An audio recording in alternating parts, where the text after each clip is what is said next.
ont pour nom la construction d'infrastructures scolaires, particulièrement les salles de classe, les cases des tout-petits, les collèges, les lycées, les universités.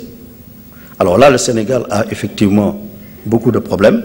Si nous avons réussi à relever le taux brut de scolarisation dans l'élémentaire et dans l'enseignement moyen, c'est grâce à une stratégie que nous appelons chez nous les abris provisoires. Parce que nous sommes conscients qu'il vaut mieux avoir un élève dans une poêle que d'avoir un Sénégalais qui doit acquérir un certain nombre de compétences dehors.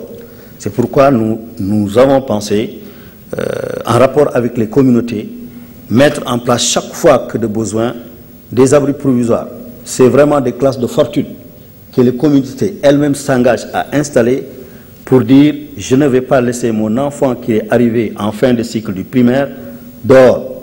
Je vais contribuer à ce qu'il puisse continuer ses études, même si l'environnement scolaire n'est pas des meilleurs. » Et le gouvernement, comprenant effectivement ce choix, a non seulement développé l'enseignement privé, mais il a également fait en sorte que chaque classe créée par une communauté puisse avoir un enseignant de qualité. Et cela nous a amené à aller dans le sens de ce qu'on appelle le recrutement des volontaires de l'éducation et des vacataires. Ce ne sont pas des fonctionnaires, mais ils se sont engagés aux côtés de l'État à accompagner le dispositif d'enseignement-apprentissage. Et je pense que ça nous a valu de grands résultats, mais je pense que de plus en plus les populations demandent que les enfants soient mis dans des conditions de travail meilleures. Par exemple, en hivernage, toutes les paillotes qui sont installées comme salle de classe disparaissent. Il faut régler ce problème.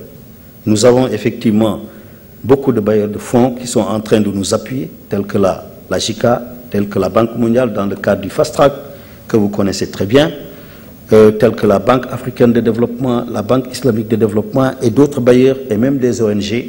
Mais je pense que le Sénégal a besoin effectivement de renforcer ses compétences à ce niveau-là. Autre défi, c'est la question de la formation. Parce que si nous recrutons des enseignants volontaires ou vacataires qui ont un certain niveau académique assez faible, par exemple le baccalauréat, par exemple le BFM, ils s'engagent volontairement.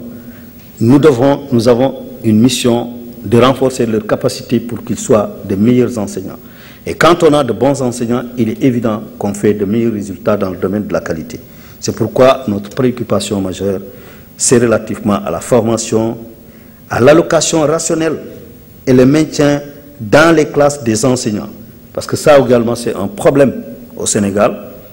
Beaucoup d'enseignants, moi, je suis un enseignant, un professeur de sciences de la vie et de la terre, mais j'ai préféré aller vers l'institution pour apprendre un peu le système de pilotage de l'éducation. Et il y a beaucoup d'enseignants, effectivement, qui sortent des classes pour aller faire autre chose. Je pense que là, nous gagnerions à faire en sorte qu'il y ait une utilisation rationnelle de ces enseignants et leur maintien, effectivement, dans les classes. Soutien à l'enseignement privé, je pense qu'on n'a pas besoin de nous appesantir là-dessus, parce que dans notre lettre de politique sectorielle, nous avons appelé les privés à s'engager aux côtés de l'État pour contribuer au développement de l'éducation. Alors également, il y a ce qu'on appelle le curriculum de l'éducation de base.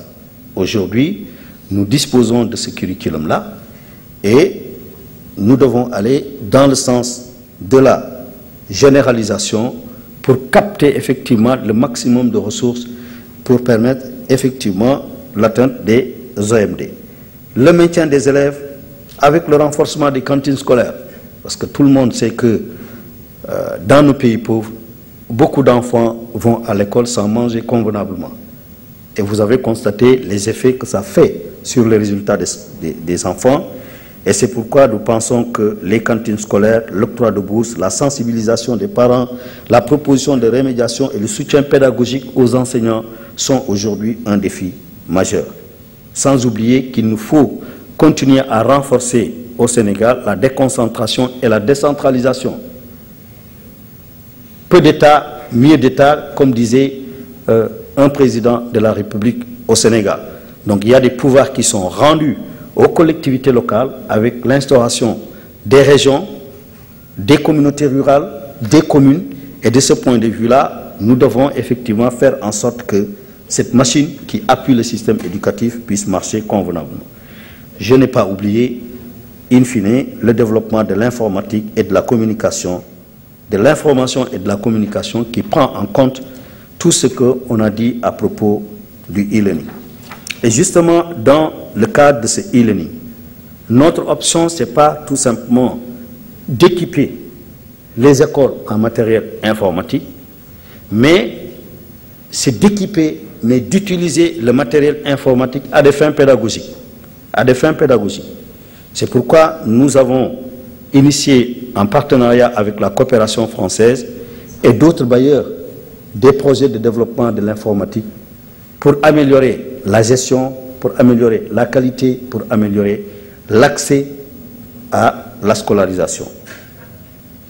Alors, c'est de ce point de vue, effectivement, que les technologies de l'information et de la communication s'insèrent parfaitement dans la lettre de politique sectorielle, où on dit que la création des conditions d'une éducation de qualité à tous les niveaux d'éducation et de formation, avec une attention accrue à l'amélioration notable de l'environnement scolaire, des conditions d'enseignement, apprentissage, etc. Et c'est dans ce cadre que l'État du Sénégal s'est engagé à assurer la promotion des technologies de l'information et de la communication pour, comme je l'ai dit tout à l'heure, renforcer la gestion, améliorer les pratiques pédagogiques à tous les niveaux.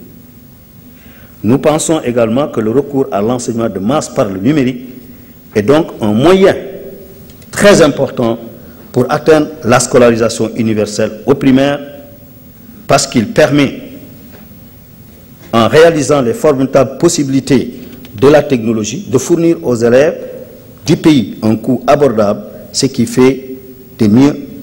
fait de mieux en ressources documentaires et pédagogiques. Alors, dès la première année de son accession à la souveraineté nationale, le président de la République, Maître Abdoulaye Wade, a développé, comme beaucoup le savent, le concept de la réduction de la fracture numérique entre le Nord et le Sud. Également, il a élaboré et défendu fortement à Addis Abeba, devant ses pairs des autres pays d'Afrique, le projet de réduction de la fracture numérique, ce qui lui a valu d'être le point focal dans le cadre du NEPAD des questions relevant effectivement d'éthique. Alors, il disait qu'il avait deux stratégies majeures. Il s'agissait d'abord de faciliter l'accès à l'ordinateur à toutes les catégories socio-professionnelles.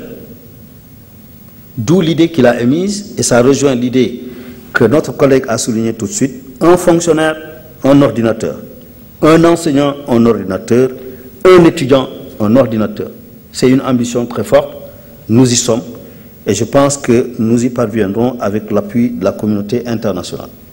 Alors c'est ainsi que le processus de mise en œuvre du Fonds de solidarité numérique, que le Sénégal a acquis des dizaines de millions d'ordinateurs offerts par des sociétés étrangères, le privé, et il s'est même doté de centres de reconditionnement ou de recyclage d'ordinateurs, et là c'est des handicapés qui y travaillent.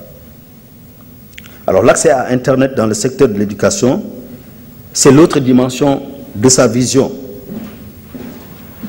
Le président Wade en matière de réduction de la fracture,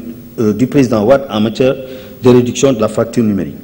Alors, l'objectif qu'il vise est de permettre aux enseignants d'accéder facilement à Internet comme outil d'auto-formation et de formation des élèves.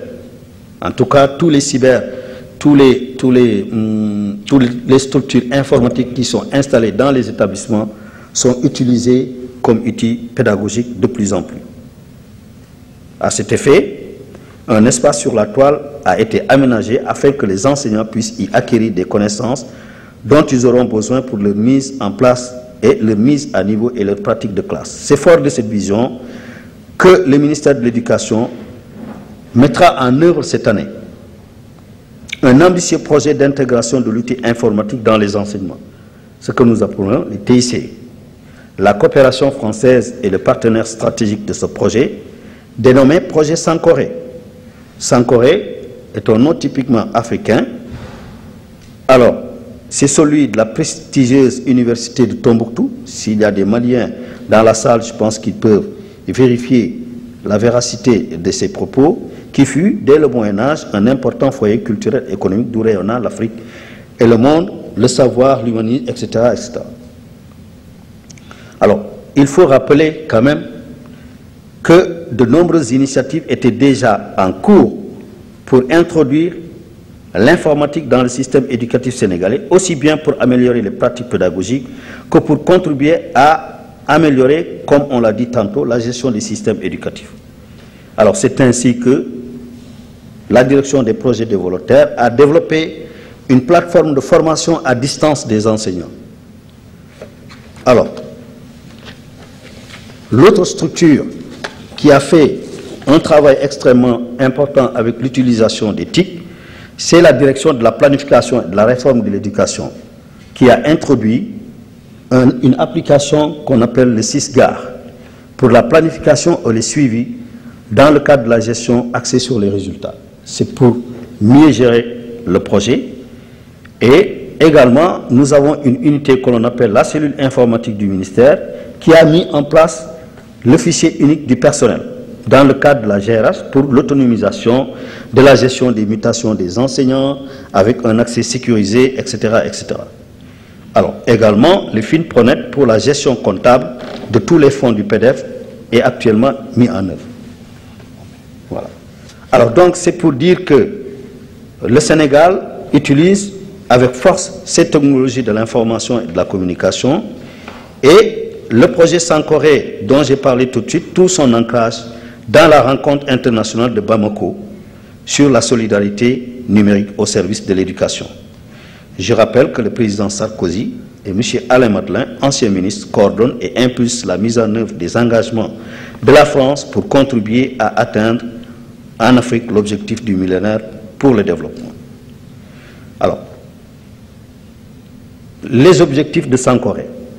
Il est fondé sur le concept de classe numérique, reposant sur le rôle central du professeur assisté d'un tableau blanc interactif relié à un ordinateur via un vidéoprojecteur. Alors, nous voulons remplacer le tableau noir et la craie par l'outil informatique. La classe numérique est composée d'un tableau blanc, comme on l'a dit, d'un vidéoprojecteur, et le processus d'enseignement-apprentissage se fait à l'aide de supports numériques mis à disposition du maître. Alors, au bout du compte, cette année, nous allons lancer dans 3 régions ou 4 régions ce programme qui devrait investir au moins autour de 50 millions. Et c'est un programme sous-régional qui concerne le Mali, le Burkina Faso et d'autres pays de la sous-région. Il est lancé et sa durée devrait se prolonger dans les 5 ans à venir, et au bout du compte, nous allons tous évoluer ensemble. En tout cas, voilà une stratégie majeure que le système éducatif va intégrer dans son dispositif pour contribuer non seulement à la scolarisation universelle, mais à améliorer également la qualité des enseignements-apprentissages. J'ai mis à votre disposition une plaquette Sankoré qui vous donne à peu près le détail de ce schéma que le Sénégal est en train d'initier. Je pense qu'en le lisant beaucoup plus attentivement, vous verrez en quoi il peut apporter des choses merveilleuses au système éducatif africain. Je vous remercie.